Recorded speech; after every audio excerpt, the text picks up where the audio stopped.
여러분 안녕하십니까? 5월 22일 정오뉴스입니다. 첫 소식입니다. 남북 간 대화가 재개되면 한반도 신뢰 조성 차원에서 정부가 북한에 여러 제안을 할 방침인 것으로 알려졌습니다. 주철기 청와대 외교안보수석 비서관은 어제 한 강연에서 현재는 북한이 이를 못하게 해서 그렇지만 남북 간 대화가 되면 북한에 여러 가지를 제시하려고 한다고 밝혔습니다.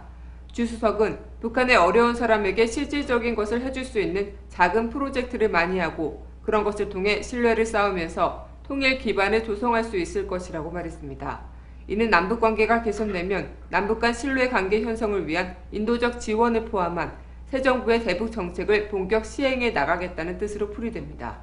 주 수석은 한반도 정세와 관련해선 어떤 국면으로 나갈지 모르겠지만 안보 위협이 가라앉고 남북 대화가 재개됐으면 하는 상황이라고 밝혔습니다. 이에 앞서 북한이 개성공단 방북 신청자 명단 제출 등의 절차를 밟으면 입주 기업인의 방북 및 물자 반출에 협력하겠다는 제의를 우회적으로 했으나 통일부가 이를 거부했다는 주장이 제기되기도 했습니다. 그러나 통일부는 북한으로부터 이 같은 제의가 들어온 바도 없고 이를 거부하지도 않았다며 사실 무근이라고 반박한 바 있습니다. 다음 소식입니다. CJ그룹 본사가 압수수색을 당했습니다. 이재현 회장의 비자금 의혹에 대한 검찰 수사가 본격화됐습니다. 검찰은 서울 남대문로에 있는 CJ그룹 본사를 압수수색했습니다. 이재현 회장 자택 근처에 개인 사무실과 임직원들의 자택 등 대여섯 장소에서 압수수색이 동시에 진행됐습니다. 검찰은 재무팀의 회계장부와 컴퓨터 등을 중심으로 기업의 자금 흐름과 관련된 자료를 확보했습니다. 검찰은 CJ그룹이 해외에 페이퍼 컴퍼니를 차려놓고 허위 거래를 통해 역의 비자금을 줘서 70억 원 정도를 국내로 들여온 정황을 포착한 것으로 알려졌습니다. 이재현 회장의 차명 재산도 수사 대상에 올랐습니다. 이에 검찰은 CJ그룹이 회사 관계자나 위장 기업 명의의 차명 계좌를 이용해 위장 거래를 해온 것으로 보고 관련 계좌도 함께 추적 중입니다.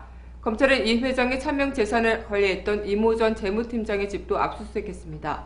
이 씨는 자신이 관리하던 이 회장의 비자금을 사채업자에게 빌려줬다 문제가 생기자 살인을 청부한 혐의로 지난 2008년 기소됐지만 무죄를 선고받은 인물입니다.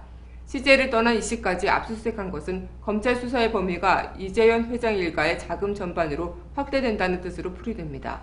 검찰은 CJ그룹 비자금이 사용됐다는 의혹이 제기된 서미 갤러리의 미술품 거래에 대해서도 필요하다면 수사하겠다고 밝혀 강도 높은 전방위 수사를 예고했습니다.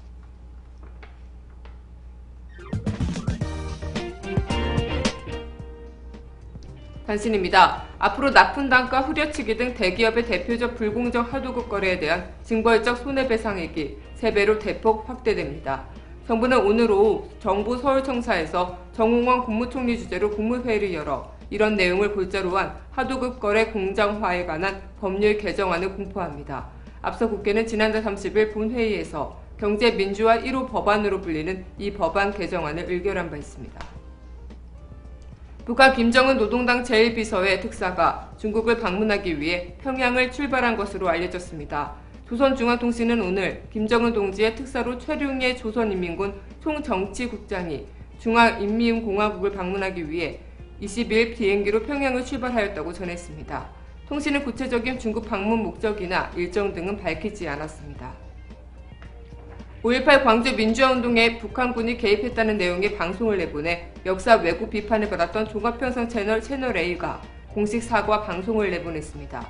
채널A의 시사 프로그램 김광현의 탐탐평평은 어제 사회자 김광현의 말과 자막을 통해 광주 민주화운동 때 광주의 침투에 활약했다는 탈북자의 인터뷰 방송으로 마음을 다친 광주 민주화운동 피해자, 광주시민, 시청자 여러분께 사과드린다고 밝혔습니다.